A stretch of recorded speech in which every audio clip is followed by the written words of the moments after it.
and welcome to this CNBC TV 18 special. My guest is someone who is always a special guest across financial channels, the Governor of the Reserve Bank, Raghuram Rajan. Thank you very much, Governor, for giving us time specifically for CNBC TV 18 because this is our 15th anniversary. This is our birthday week, and it's really nice of you to be part of the birthday celebration, as it were. Well, happy birthday. Thank you very much. Well, first of all, I hope we will continue to get this chance to interview you as Governor Reserve Bank. I hope you're not going away to the BRICS Bank.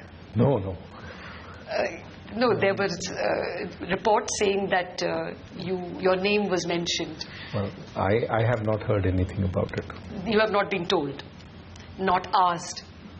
Well, let me put it this way, that, I mean, this is a job that I'm doing. It's the only job I care about. I'm happy here.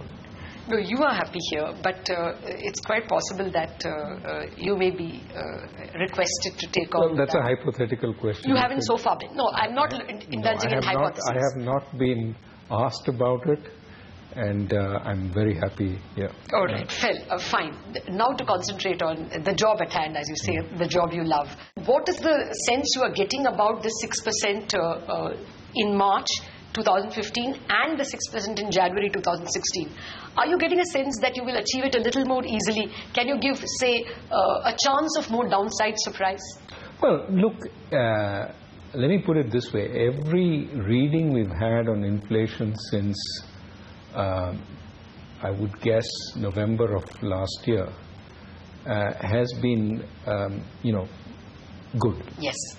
And so that is suggesting that something is happening in this economy which is changing the environment. Now, of course, after 5 years of very high inflation,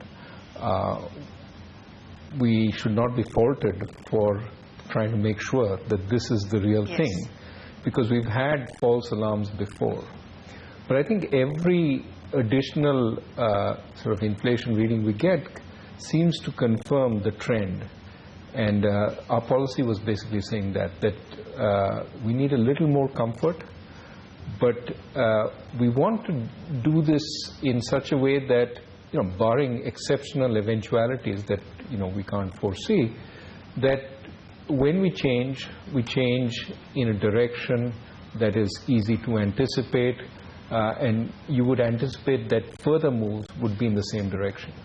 No, what I'm asking you is, do you suspect that, given that you've got downside surprises, very pleasant ones over the last 12 months to the inflation reading, is there a decent chance that that will continue?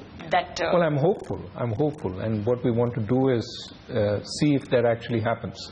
Okay. But I think all the macroeconomic surprises India's had over the last year, somebody's watching out for us, have been positive. Yes. So let us hope the trend continues. Of course, if you were mean reverting, you would say, well, we've had so many positive surprises, now we should start seeing some negative surprises. The 6% 2016 target is a very transient target. You will find yourself bringing it down in the months to come? No, I think that it is important to, when you set something, to stick to it. So do you see it coming is what I mean? No, because you have had positive we may undershoot the target, and if we undershoot the target, we're not going to feel uncomfortable about undershooting. Of course, if we expect to overshoot the target, we'll try and bring it in within the target. But the time over which it's going to reach closer to the central point of the band is something that will have to be determined as we formalize. So what is the period over which we're going to look at meeting the inflation objective? It doesn't mean that we have to be at 4% on January 2016. And as I said in the interview, in the policy announcement, that if we get to 6, we are at the extremes of the target, and that's not what I mean. If we did do better, that's fine.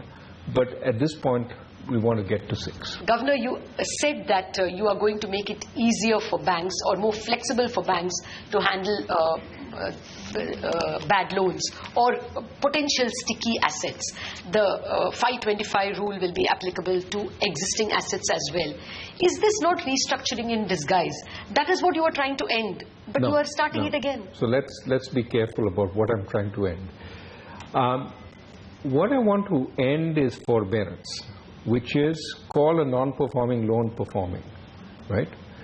Now, that's different from what we need to do, which is assets which are stuck because there's too little equity coming in, because the payment schedule is too high and they can't make payments.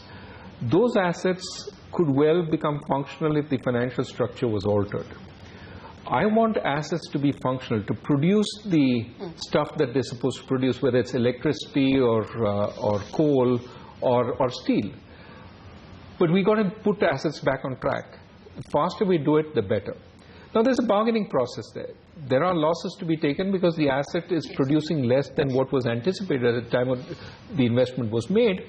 That loss has to be fairly divided, and I want to emphasize fairly, between the promoter, the banks, and sometimes even the government. Now, but if we can divide that, put that asset back on track, the economy is better off. I want to distinguish that from the what in Europe is sometimes called extend and pretend. Okay. It's non-performing, it's not going to perform, doesn't have a hope of performing, and you pretend that it's functional and you lend it the money to pay you back so that it's on your books, but nothing's really happening. And nobody's getting more loans to actually finish the project, it's stuck. I want to stop that and say move from this bucket to that bucket where you're actually may have a different capital structure, but you're producing now. But what will the provisioning norms be for that?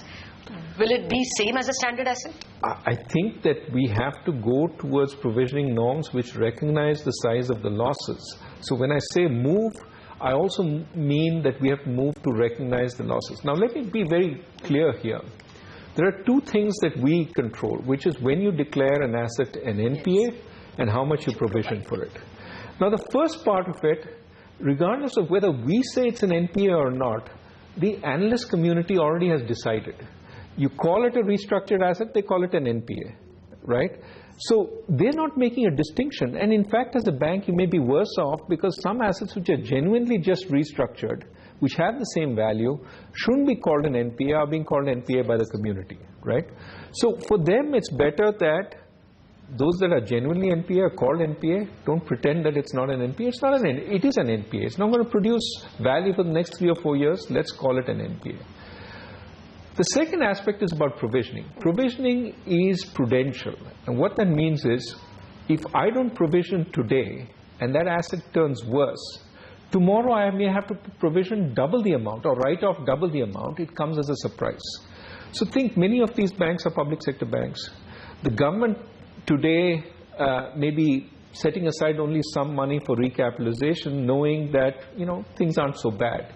But if things are really worse, and they haven't provisioned for it, 2 years down the line, the bill that will come will be substantially higher. Exactly. So it is in the interest of everyone to recognize the losses as they come, to set aside money for that so that you don't have a surprise, and at the point where you have to make big investments, the bank can't do it because it doesn't have enough capital.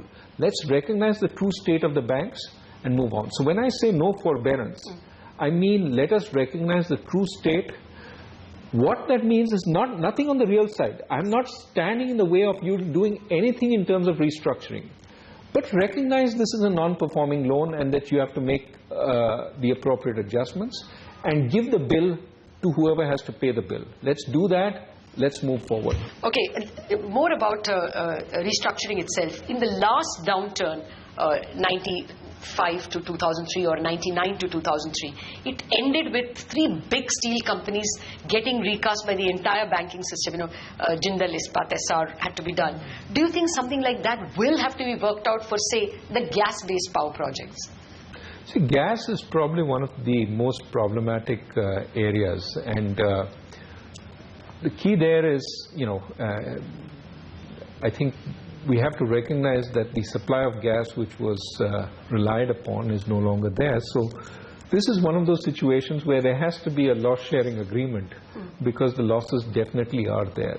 So let's see what the government Anything plans. in the works? I mean, you're working with asking the banks to work with the government? No, banks, you don't need to ask them to work with the government. They're working with the government. No, So get the government to work in. I mean, some kind of a package, or is it to be written off? Will they go the Enron way?